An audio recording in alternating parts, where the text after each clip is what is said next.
তালের সময় বলে কথা। তাল পিঠা খাওয়া হবে না সেটা কি আর হয়? তাই তাল পিঠা খাওয়ার জন্য চলে গেছিলাম গ্রামে, বাবার বাড়িতে। হ্যালো এভরিওয়ান, আসসালামু আলাইকুম। কেমন আছেন সবাই? আলহামদুলিল্লাহ, আমরা তো আছি ভালো।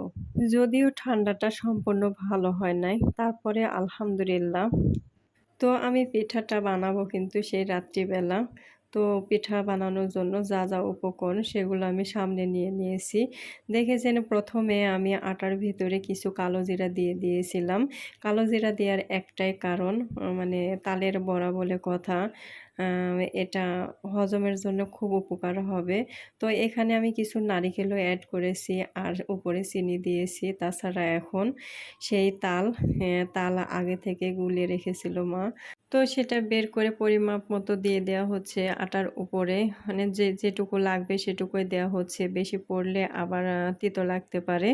তো এখানে পানিও এড করা হচ্ছে। তো এই যে মোটামুটি আটাটা কিন্তু একবারে সুন্দর করে মাখিয়ে নেওয়া হয়েছে। তাছাড়া রাতের বেলা রান্নাবান্না করতে মোটামুটি ভালো লাগে। কিন্তু আইগানি কাজ পিছিয়ে যায়। আ দেখবেন সামনে জিনিস আছে তারপরে খুঁজে পাওয়া যায় না।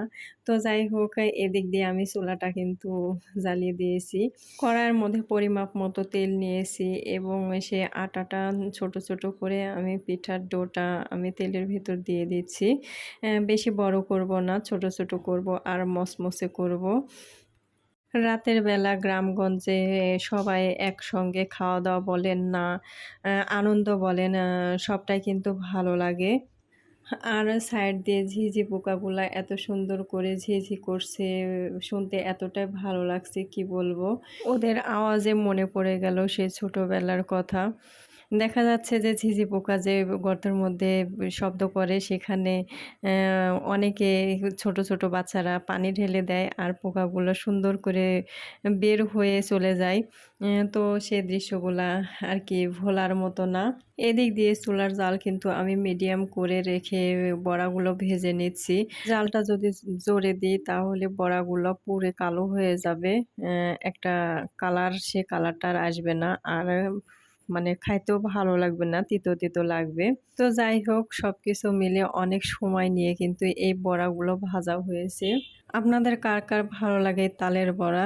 তো আজকের মতো এখানেই। সবাই ভালো থাকবেন। আল্লাহ হাফেজ।